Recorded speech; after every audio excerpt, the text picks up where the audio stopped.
On November 21st, 1918, the east coast of Scotland was the setting for the biggest collection of naval power the world had ever seen.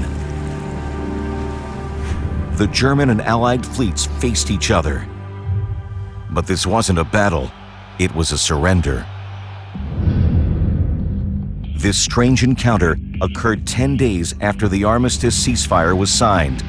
250 Allied ships were tasked with escorting the German high seas fleet into British waters. It had been agreed that while peace talks continued in Paris, the German fleet would be interned at the natural harbor of Scapa Flow in the Orkneys.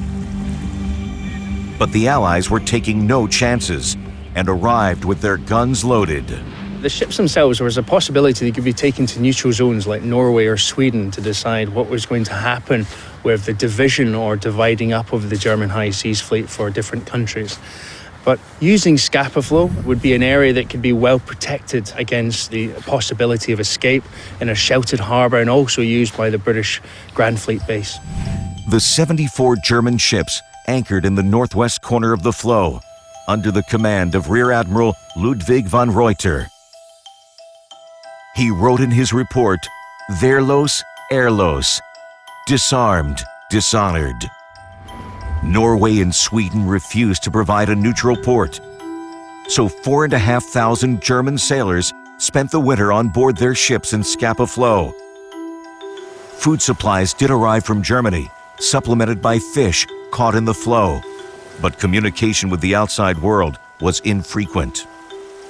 The commanding officer, Admiral von Reuter, is not really being kept abreast with the peace negotiations, but the German fleet is, without a shadow of doubt, being used as a bargaining tool in those peace negotiations. So Admiral von Reuter doesn't know really what's going on, but he fully expects that the German fleet will be seized and divvied up among the Allied forces as the Treaty of Versailles is signed. The British saw Reuter as a reasonable man. In reality, he had no intention of letting his fleet be handed over to the Allies. He has no firepower, he can't fight. The ships are not the fighting machines they had been 7 months earlier, having been left to rot over a winter in Orkney. And so the last remaining act of war open to him, his only option to stop that happening is to sink them. For 4 months, Admiral Reuter quietly formulated plans to scuttle his own fleet. But German warships were designed with watertight compartments. The Seydlitz had fought at Jutland and been hit 20 times by shells, yet it remained afloat. So German crews in Scapa Flow began drilling holes through bulkheads.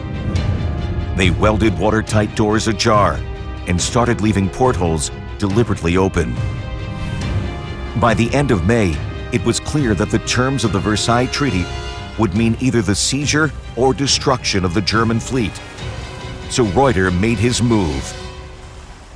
He gives the order on the 21st of June by sending a signal, a prearranged signalling flags up his mast. Now that can be seen by the next ship, which can be seen by the next ship, and they copy that and so on and so forth, and that's how they get the message around, which is to open everything up, start them sinking and abandon ship.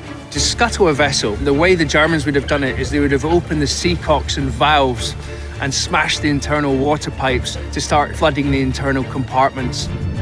One by one, the pride of the German Navy began to sink.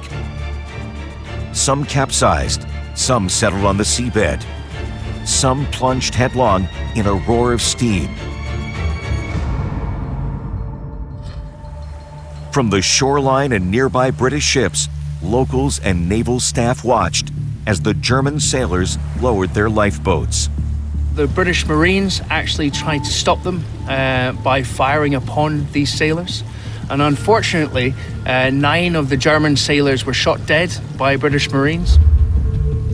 The bodies were buried nearby on the island of Hoy, the last casualties of the Great War. And of the 74 ships interned, 50 were successfully scuttled. The seabed of Scapa Flow became home to 400,000 tons of German warship steel.